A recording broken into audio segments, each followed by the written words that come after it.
अंततः भगवान श्री कृष्ण की मृत्यु के समय क्यों आए थे पवन पुत्र हनुमान जी? क्या वास्तव में भगवान श्री कृष्ण की मृत्यु के समय वे वहां उपस्थित थे?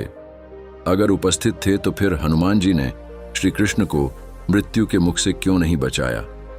वीडियो में आगे बढ़ने से पहले हमारे चैनल को सब्सक्राइब अवश्य करें और बेल आइकॉन जरूर दबाएं। साथ ही कमेंट बॉक्स में जय श्री राम, जय श्री बजरंग बली अवश्य लिखिएगा। जब भी भगवान श्री राम का नाम लिया जाता है, उनके महान भक्त हनुमान जी का नाम भी जरूर लिया जाता है। हनुमान जी स्वयं भगवान शिव के अवतार माने जाते हैं। वे एक महाबली देवता हैं जिन्हें हराना किसी के भी बस की बात नहीं थी। यहाँ तक कि भगवान शिव, भगवान विष्णु, ब्रह्मा जी या अन्य कोई भी देवता हो, सभी से उन्हें भिन्न भिन्न प्रकार के वरदान प्राप्त हुए थे, जिसके कारण उनकी शक्ति असीमित हो गई थी। हम सब जानते हैं कि भगवान हनुमान जी आज भी चिरंजीवी हैं। वे त्रेता युग में भगवान श्री राम के साथ थे और द्वापर युग में भगवान श्री कृष्ण के साथ भी थे। महाभारत में हनुमान जी का उल्लेख कई बार मिलता है। एक बार स्वयं उन्होंने भीम का घमंड चूर चूर किया था और महाभारत के युद्ध में वे सर्वश्रेष्ठ धनुर्धारी अर्जुन के रथ के ध्वज पर विराजमान थे। हम सभी जानते हैं कि महाबली हनुमान जी ने द्वापर युग में अपनी उपस्थिति कई प्रकार से दर्शाई थी। प्रत्यक्ष रूप से वे पांडवों से एक या दो बार ही मिले, लेकिन वे सदैव अप्रत्यक्ष रूप से उनके साथ थे। जब स्वयं भगवान श्री कृष्ण पांडवों के साथ खड़े हो सकते हैं, तो भगवान हनुमान जी क्यों नहीं जाएंगे? क्योंकि भगवान श्री कृष्ण पहले श्री राम ही तो थे। द्वारका में भी कई बार भगवान हनुमान का उल्लेख मिलता है, जहां स्वयं भगवान श्री कृष्ण ने उन्हें बुलाया होगा, विशेष रूप से अपनी पत्नी सत्यभामा और सुदर्शन गरुड़ के साथ साथ बलराम जी का घमंड तोड़ने के लिए।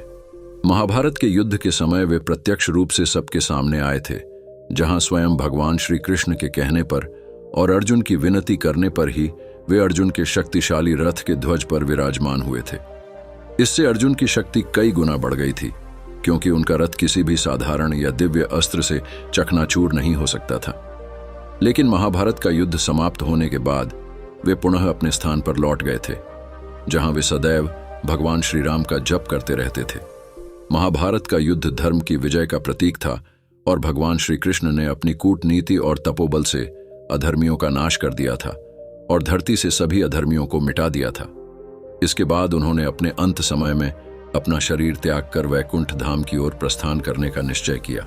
और महाभारत समाप्त होने के 36 वर्ष बाद स्वयं भगवान श्री कृष्ण ने अपना देह त्याग दिया। इसके पीछे भी त्रेता युग के समय का वह श्राप था जो स्वयं बाली की पत्नी ने उन्हें दिया था। वही बाली एक शिकारी के रूप में आकर भगवान श्री कृष्ण के पैर पर उन्हें मृग समझकर बाण चला देता है, जिससे भगवान श्री कृष्ण को अपना शरीर त्यागना पड़ा। लेकिन एक सवाल उठता है कि जब हनुमान जी को यह सब पता था, तो उन्होंने भगवान श्री कृष्ण को रोकने की कोशिश क्यों नहीं की? क्या हुआ जब हनुमान जी को यह पता चला कि उनके आराध्य भगवान इस धरती को छोड़ने वाले हैं और वैकुंठ धाम की ओर प्रस्थान करने वाले हैं? क्या हनुमान जी उनसे मिलने आए थे? अब आपको विस्तार से बताते हैं कि हनुमान जी भली भांति जानते थे कि भगवान श्री कृष्ण कौन हैं। साथ ही हनुमान जी में भक्ति और साधना की शक्ति इतनी प्रबल थी कि वे सांसारिक मोह, माया, दुख और सुख से भी परे थे। इसीलिए वे यह सब भली भांति जानते थे कि भगवान श्री कृष्ण किस प्रकार इस धरती पर आए हैं और किस प्रकार अपने उद्देश्य को पूर्ण करके इस धरती से जा रहे हैं। ऐसा ही संदर्भ हमें त्रेता युग की रामायण में मिलता है, जब हनुमान जी के डर के कारण श्री राम को अपनी अंगूठी पाताल लोक में गिरानी पड़ी। श्री राम जानते थे कि हनुमान जी उन्हें वैकुंठ धाम जाने नहीं देंगे।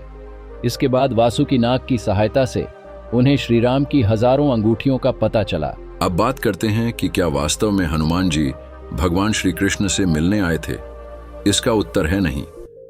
हनुमान जी सदैव भगवान श्री राम का निरंतर जप करते रहते हैं और उनके मन में केवल श्री राम ही मौजूद हैं। उन्हें यह भली भांति ज्ञात था कि श्री रामचंद्र न तो कहीं जाते हैं और न ही कहीं से आते हैं, वे तो हमेशा उनके हृदय में वास करते हैं। इसीलिए भगवान श्री कृष्ण के प्रस्थान के समय न तो हनुमान जी दुखी थे और न ही उनकी आंखों से आंसू निकल रहे थे।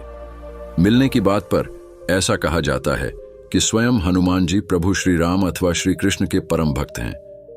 इसीलिए भगवान के साथ आंतरिक मन से यानी आंतरिक तरंगों से हमेशा मिलन होता रहता है।